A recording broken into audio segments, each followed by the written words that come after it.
All right. Welcome back to another post-game pod for the Philadelphia Eagles on the Behind the Back podcast. My name is Marcos Conan Negron, and I am coming to you off of a 16-9 victory for the Philadelphia Eagles against the Detroit Lions at home in what was another, for the second straight week, defensive showdown. And I think this is addressing just how dominant this Eagles defense has been these past 2 weeks against two NFC North teams, against Jordan Love and Jared Goff, two of the quarterbacks playing really, really well, playing good football against two offenses who have experienced a lot of success this year. And the Eagles have held them to a combined 16 points in the past 2 weeks. And that's not nothing. I think that if there's one thing that the Eagles can take away from this is that this defense is good enough to win the Super Bowl this year. And when we think back to probably about a calendar year at this time, right? The Eagles were amidst matchups with the Ravens and the Rams, and we were thinking, man, this offense, Saquon's running all over them, sure, but the defense was starting to pop. Everyone's like, whoa, this defense, like, pay attention to this defense. Look, they added Cooper DeJean. The same thing's happening again. We added Jalen Phillips. Nolan Smith gets back healthy. Brandon Graham gets added to the mix. And Nakobe Dean comes back healthy. All of a sudden, this Eagles defense looks like a freaking juggernaut. Like it looks like the best defense in the league. And it's not to say like the numbers aren't going to match that right now. But I think when we talk about, from week 9 on, they're going to have the numbers that are going to be a top 3, top 5 defense. And that has been the most sustainable thing about this Eagles team over the past couple years, has been that defense, has been their ability to take over games, bail this offense out from time to time again, and it was just a masterclass. So when we look at what this defense did, specifically to Jared Goff, the leader in the NFL in completion percentage going into this game, by the way, at 74%, finished with 14 completions on 37 attempts. Hit on a few big ones, had 255 yards on this one, and he had a touchdown off of a good one to Jamison Williams, who was pretty quiet after that touchdown. And he did finish with an interception, could have had a couple more. He had 5 passes batted down. He was pressured all over the place. He got 2 sacks on him. Nakobe sack towards the end of the game where he blitzed, lit up David Montgomery, pushed him right into Goff, and Goff fell down. It was just the pinnacle of what that Eagles defense was showing you all night. For those who watched the game, it was hard to ignore just how consistent the Eagles defense was. They were imposing their will. They were forcing the Lions into mistakes, and they were forcing the Lions and Dan Campbell to second guess. I mean, when we saw what they did on 4th down, they were 0-5 on 4th down. They turned over the ball on downs 5 times to the Eagles. And obviously, a talking point that I'm sure we're going to be hearing is, man, this offense needs to do more. This offense needs to capitalize on some of these opportunities if they want to win these games.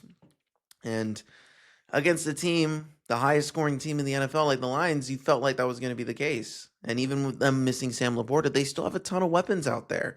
And their O-line has been playing some of the best ball. And obviously they had a couple O-line injuries, or I think one O-line injury the Lions did,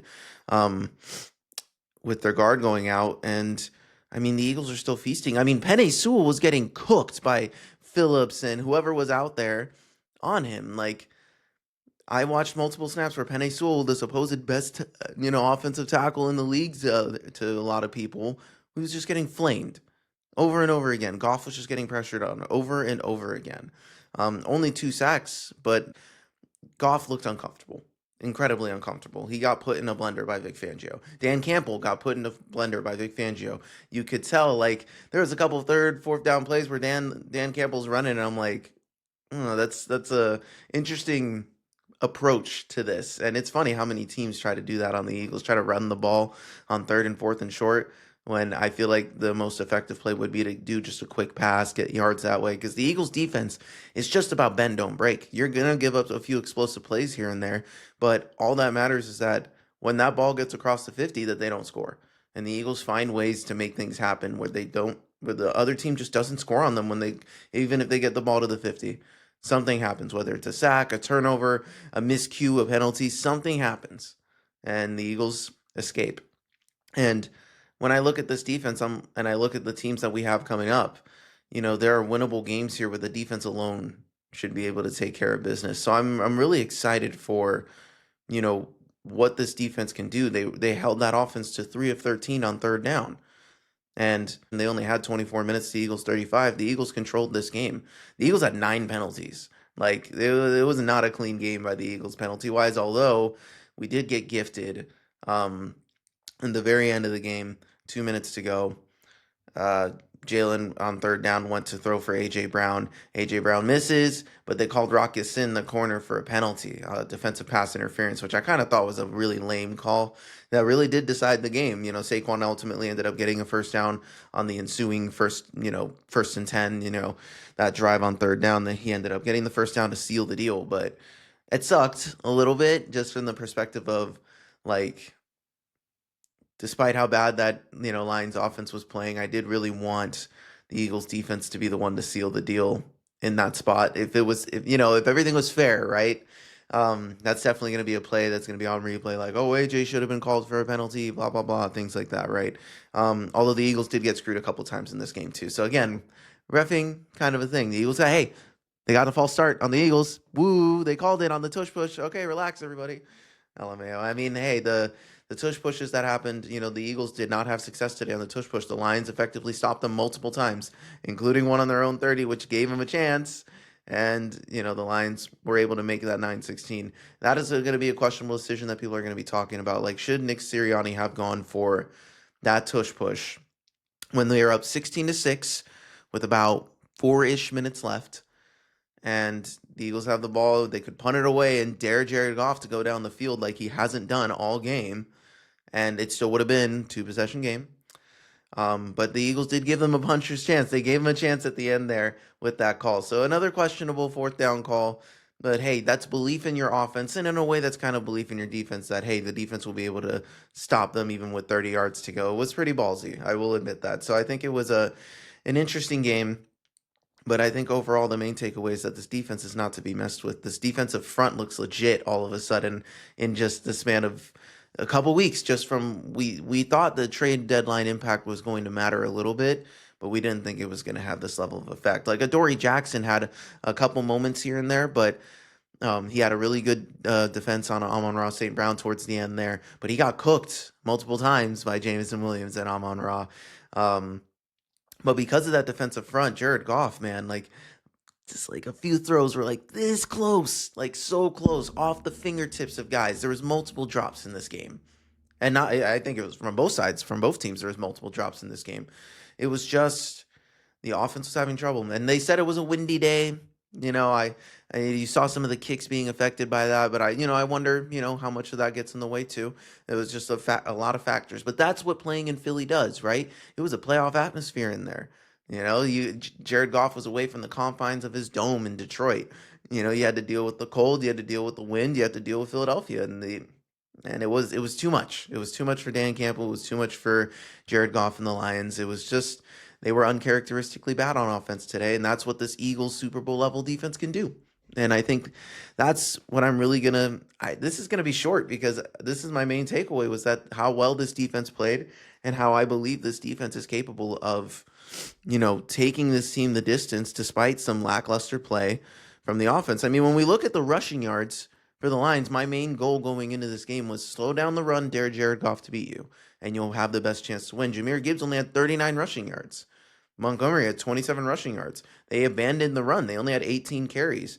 3 others from receivers too. So, but when we look at their receiving yards, Jahmyr Gibbs broke off a few big ones, right? He had 5 catches, 107 yards. Jameson Williams had a big one. But Amon-Ra St. Brown had 2 catches, 42 yards.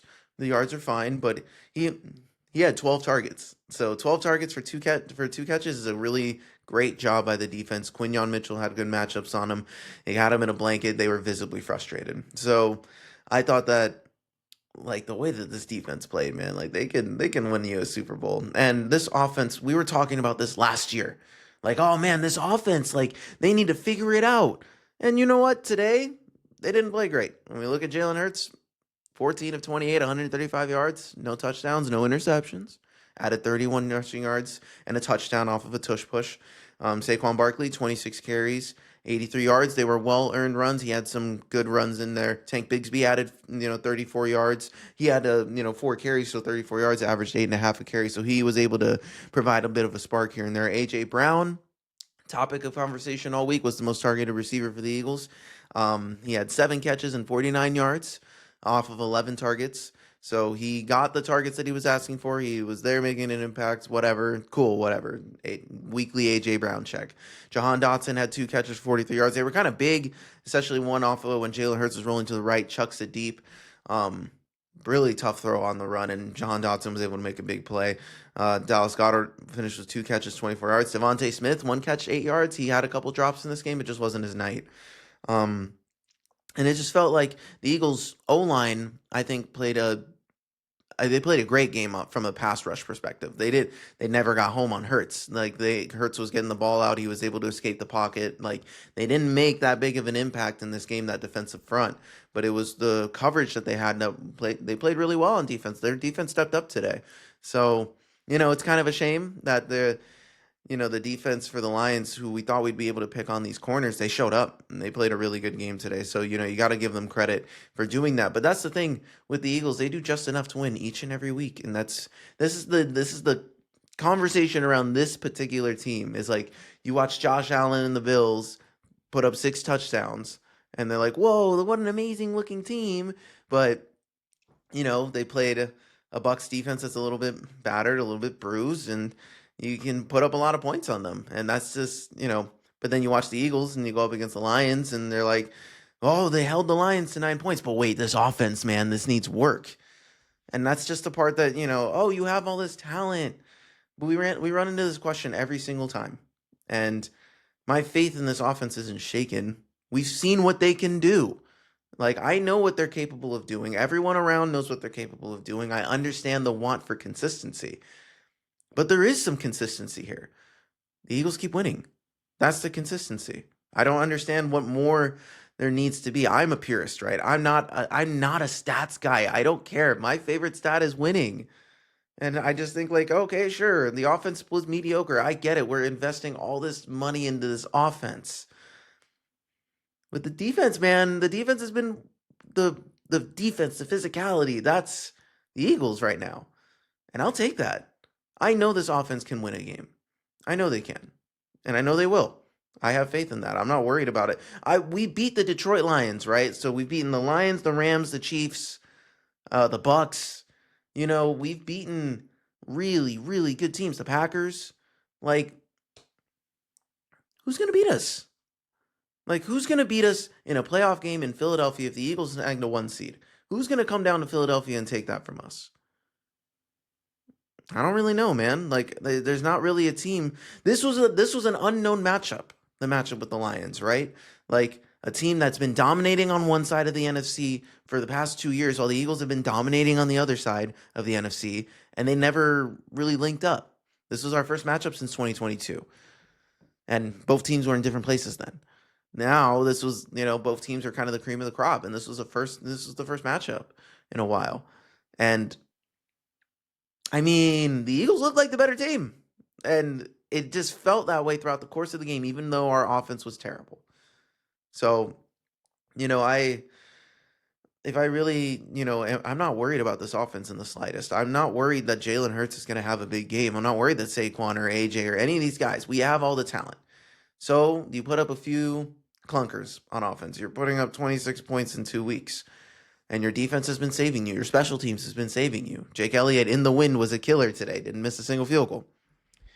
So I just think that what these Eagles really do prioritize is winning more than anything.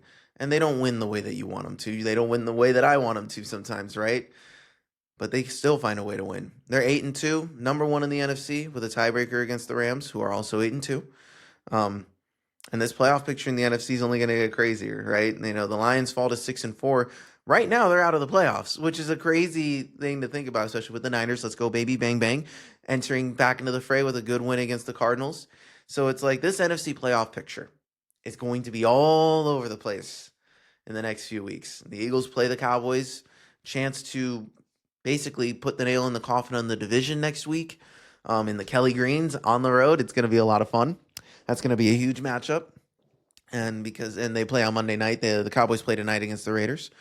Um, and the Commanders choked one away in Spain, so they're pretty much out of the picture. And obviously the Giants, we know what they are at this point too with their injuries. So the Eagles have a chance to close out this division next week against the Cowboys, right? And continue this path towards the 1 seed. When we look at the games that are left, we have the Chargers, right? We have the Bears who, hey, say what you want about the Bears. They are 7-3 and top of the NFC North right now. So that's a big game coming up, right? And for the Eagles, continue their undefeated streak against the NFC North. Jalen Hurts and Nick Sirianni are 11-0.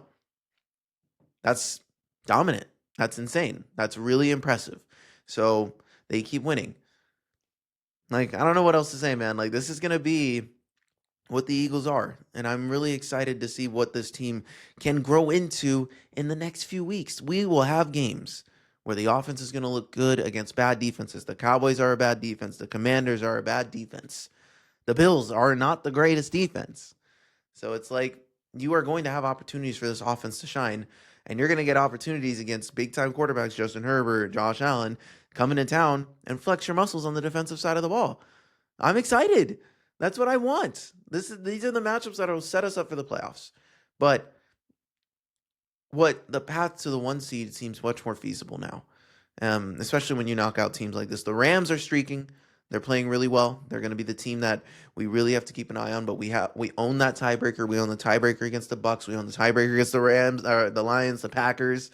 So we're sitting in a really, really good spot right now. Like, they've taken care of business against every team imaginable in the NFC. So it's just one of those things that we just got to keep pushing. We just got to keep winning. Securing the 1 seed and playing in Philadelphia seems like the best path to winning a Super Bowl. So, the Eagles did it last year off of the 2 seed because the 1 seed got knocked off. And, but if they can get the 1 seed this year, it's going to be hard to imagine anyone coming into Philadelphia in a playoff setting and not getting the best of Philadelphia.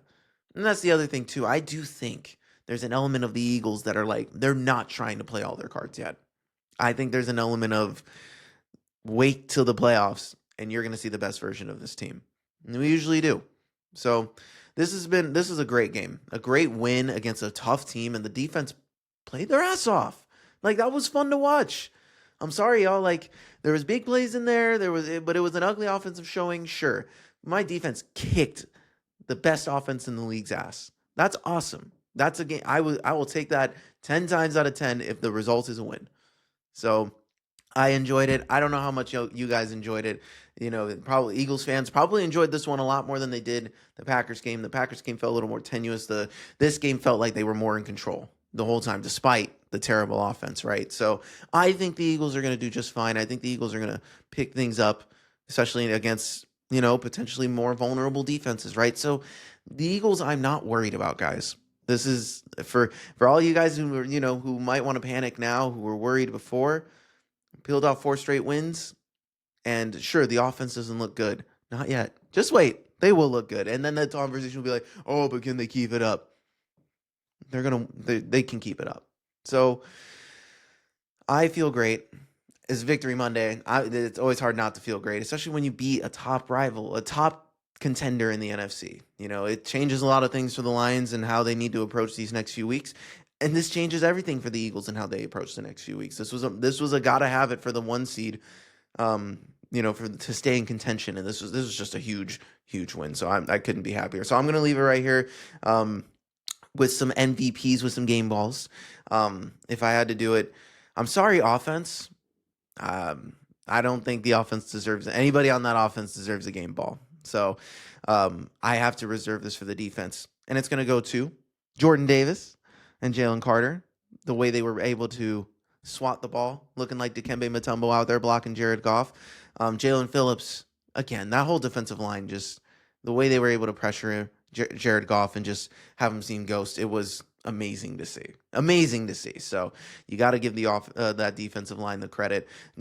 Quinyon Mitchell, Cooper DeJean, I mean, you can't ask any more from them. They were incredible. Cooper DeJean getting an interception, Quinyon Mitchell blanketing guys all day. It was an amazing, amazing matchup. And Nakobe freaking Dean, dude, always seems to be there to make the right play at the right time. An incredible blitzer, and he is just a gamer, dude. I love watching Nakobe Dean play. And he had 2 reps where he was guarding Jahmyr Gibbs and Jamison Williams and trying to ride stride for stride with them, and did a great job. Like, the Eagles defense is nasty. The Eagles defense has dudes, and we have depth, and we're scary. So I think that this Eagles defense is going to be the reason this Eagles team goes as far as they do. And I believe they have the horses to win through their defense alone. But, the question they'll talking about will be like, well, will they win with their offense? And that's okay. I'll keep listening to that. The Eagles will keep listening to that. And then everyone will shut up for a week when they put up 30, and then they'll have another bad offensive game, and then they'll be like, oh, well, it's a never-ending cycle. So I don't care anymore. I don't care. I don't care what any of the offensive players have to say at this point. I just want to win games. I want the Eagles to win games. And if this is how it has to be the rest of the year, but we're still pulling off wins, I'm here for it. I don't care. So I just want the Eagles to win, and I'm sure a lot of Eagles fans do too. And all the Eagles critics, that's fine. You can keep saying our offense ain't good enough until, it matters. It's just a crazy situation the Eagles are in, but the Eagles keep winning. The defense looks solid. Their offense will have time to figure things out, and I think they will. So I feel really good about where this team's going to go moving forward. So I'm going to leave that right here. This is the end of the Behind the Back podcast, Week 11 edition for the Philadelphia Eagles. This was an awesome win, 16-9 against the Detroit Lions. You're atop the NFC, through 11 weeks. Now you got to just seal the deal. Go for that 1 seed. You really just need, 4, 5 more wins now. And you can do that. You're close. You're so close, you guys. So I am Marcos Codenegron. If you guys enjoyed this podcast, this post-game pod for the Philadelphia Eagles, please give us a like, subscribe, rate, review, and follow the show. I appreciate all you who stuck through the whole pod. I appreciate all the love and support. Ben and I appreciate all this love and support. We have a lot of fun stuff to talk about. Both of our teams had pretty good wins this week, so it'll be great to see how he's feeling going into the rest of this playoff push. I know that the Niners dealt with some injuries again continuously. It's terrible for them, but Purdy's back. That offense looked nasty. So let's see if they can, figure things out. Maybe potentially set up a date for an Eagles-Niners matchup in the playoffs. That's what we're looking forward to. But with that being said, guys, my name is Marcos Codenegron. I will talk to you guys during the week. Peace. Fly, Eagles, fly, baby.